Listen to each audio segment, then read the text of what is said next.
ला करके प्रसेन के गर्दन में डाली और एक बात कही, भैया इसके ऊपर कन्हैया की नियत खराब हो गई, इसे अमर को घर में छुपा के रखना।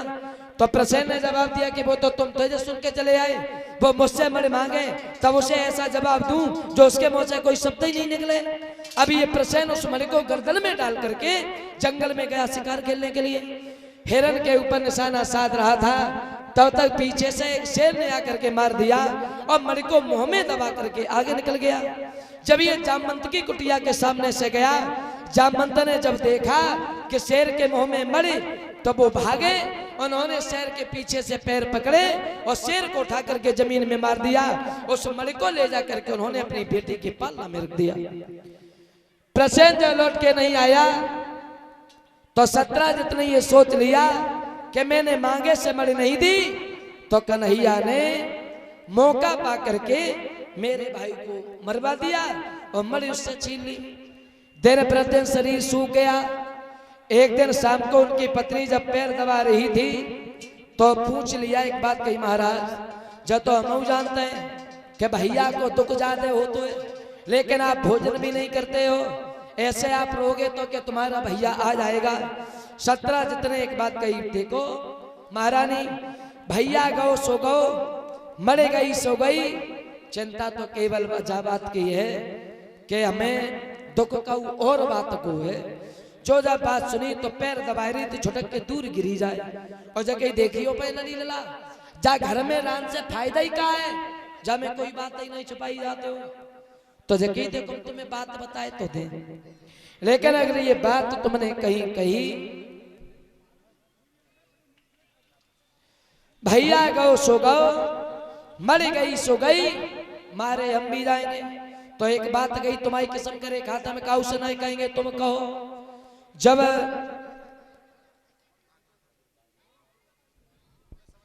सारी बात बताई तो बैठ करके रोने लगी। बोले हाय दैया, हमें क्या मालूम थी, जब द्वारका में इतने बुरे बुरे काम होने लगे, तुम सोए जा। हाँ तुम्हारी किस्म करे खाते काऊ से नहीं कहेंगे। और देखो एक बात बताओ, वैसे अगर जिंदगी में सुख चाहते हो तो 3-4 बातें हमेशा अपनी जिंदगी में ध्यान रखना। कौन कौन सी?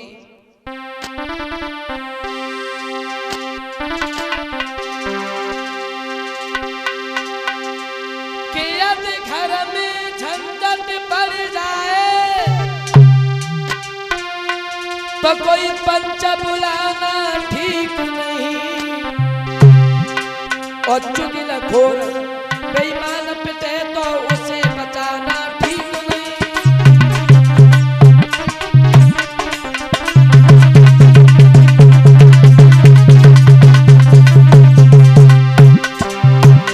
देखो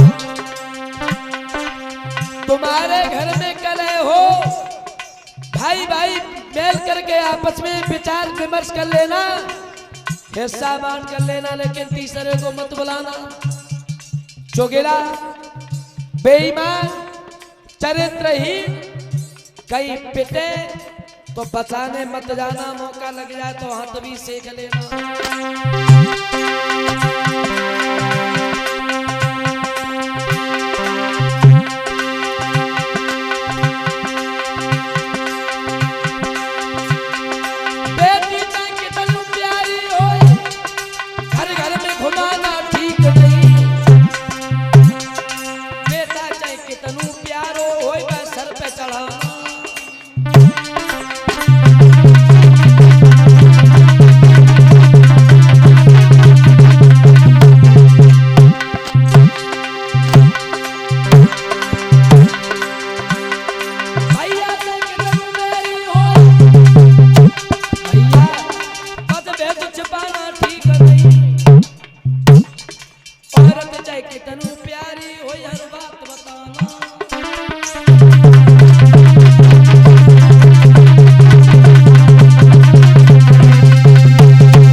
बने आराम करो, पूरी रात भर नींद नहीं आई, कौन सो समय आए तब हम जब बात पड़ोसन से कहें।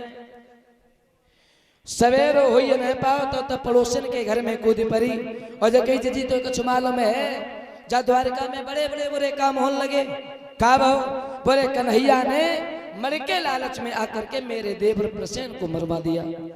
सुबह से शाम नहीं हो पाई, पूरी द्वारका में खबर फैल गई, अन्याय कर रहा है द्वारका का राजा, जो दौलत में आकर के प्रजा का खून कर रहा है। कन्हैया को मालूम पड़ा, सोचने लगे भैया हमें तो बेमतलब में कलंक लग गया। तो उन्होंने पहरेदारों को साथ लिया और पता लगाने के लिए जंगल में गए। जंगल में जाकर के देखा प्रसेन मरा पड़ा है। वहां से शेर के पंजे के चिन्ह कुछ आगे नजर आए, आगे बढ़ के गए, आगे देखा शेर मरा पड़ा है, आगे कोई चिन्ह नहीं है, लेकिन जहाँ शेर मरा है वहां एक गुफा का छोटा सा दरवाजा है। तो कन्हैया बोले कि तुम सब लोग यहाँ इंतजार करो, मैं अभी अंदर गया, अभी लौट के नहीं आ पाया, तो तुम 1 महीना तक इंतजार करना, लौट आऊं ठीक है, और न लौट के आऊं समझ लेना कि कन्हैया मारे गए। कन्हैया जब अंदर घुसे तो क्या देखा, गुफा का दरवाजा तो छोटा है, लेकिन अंदर बहुत विशाल भवन हुआ है, बना हुआ है, जिसमें एक पलना पड़ी है, पलना में एक लड़की लेटी है, लड़की के पास मणि रखी है। कन्हैया को जब देखा तो लड़की रोई, लड़की रोई, लड़की की माँ रोई, लड़की की माँ रोई, जामवंत भागे, जामवंत भागे, तो जामवंत में कन्हैया में वो युद्ध हो गया। और युद्ध 1-2 दिन नहीं 27 दिन हुआ। 27वें दिन जाकर के जब कन्हैया ने छाती में घूंसा मारा, जामवंत बेहोश हो गए, ताल ठोकी, पूरा भूमंडल हिल गया। जामवंत को होश आया, कन्हैया के पैर पकड़े, बोले प्रभु तुमने यहाँ आने का कष्ट काय को किया? तो जवाब दिया हमें इस मणि ने चोर बना दिया। तो जामवंत बोले प्रभु मणि को ले जाओ, मणि वाली को भी ले जाओ। तो दूसरी शादी भई इनकी जामवंत की लड़की जामवंती के साथ। ये जामवंत कोई और नहीं थे, ये जामवंत वही थे युग त्रेता वाले। जब ये रामाचल लंका पे विजय प्राप्त करके लौट रहा था तो राम ने सबसे पूछा युद्ध से किसी की इच्छा दूरी तो नहीं रही? सब बहादुरों के चेहरा नीचे को झुक गए, लेकिन जामवंत उठ के खड़े भई, बोले महाराज हम अभी नहीं लड़ पाए, मेरे हाथों की खुजली नहीं मिली। तो ये कहा कि राम ने सुनो जामवंत, अभी हम मर्यादा के बंधन में हैं, और तुम इंतजार करो युग द्वापर का। जब द्वापर युग में हम 16 कला से अवतार लेके आएंगे, तब हम तुम्हारे हाथों की खुजली मिटाएंगे, तुमसे युद्ध करेंगे। शादी करके चले आए, मणि ला के दी सत्राजित को। तो सत्राजित ने ये सोचा कि मैंने तो कन्हैया के ऊपर बेमतलब में दोष लगा दिया, तो उसने वो दुश्मनी को रिश्तेदारी में बदलने के लिए अपनी लड़की सत्यभामा की शादी उसने कन्हैया के साथ में कर दी। कितनी पत्नी हो गई? 3, रुक्मिणी, जामवंती, सत्यभामा। चौथी पत्नी थी इनकी कालिंद्री, सूर्य की पुत्री। 5वीं पत्नी थी इनकी सत्या। 6ठी पत्नी थी इनकी लक्ष्मणा। 7वीं पत्नी थी इनकी शीलभद्रा। 8वीं पत्नी थी इनकी मित्रविंदा। 8 पत्नी तो ये हो गई। इधर एक पृथ्वी का पुत्र था जिसका नाम था भौमासुर। उसने ये सोचा कि मैं 20,000 लड़कियां एकत्रित कर लूंगा, तब शादी करूंगा। तो जो लड़की सुंदर मिलती है उसे ही लाके जेल में बंद कर देता है। 16,100 लड़कियां भाई, सब ने कन्हैया को याद किया। कन्हैया गए, कन्हैया ने जाकर के उस राक्षस को मार दिया। लड़कियों को लेकर के घर पे आए और सबके साथ में कन्हैया ने विवाह किया। कितने ब्याह भाई कन्हैया के?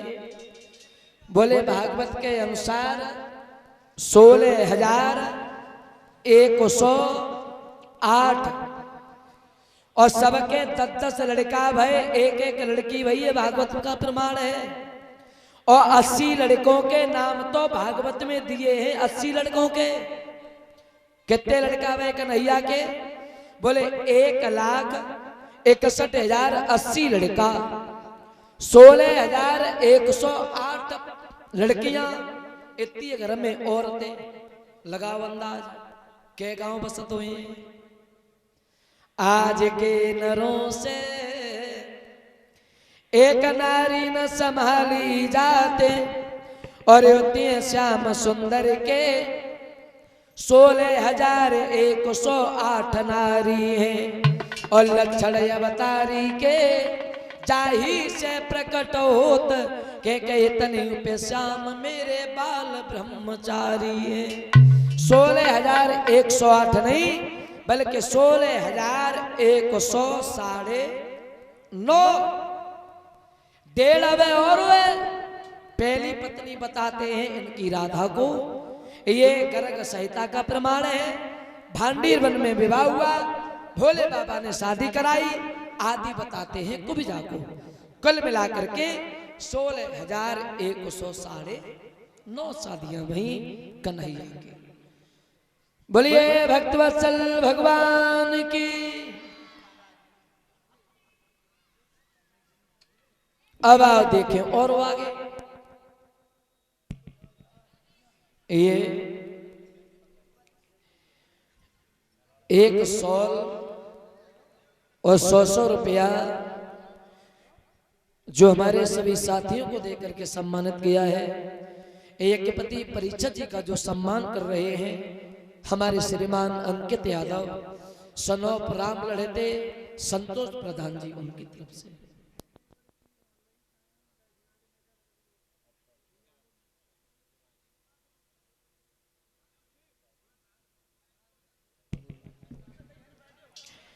और ये एक चांदी का सिक्का, एक हार, एक मुकुट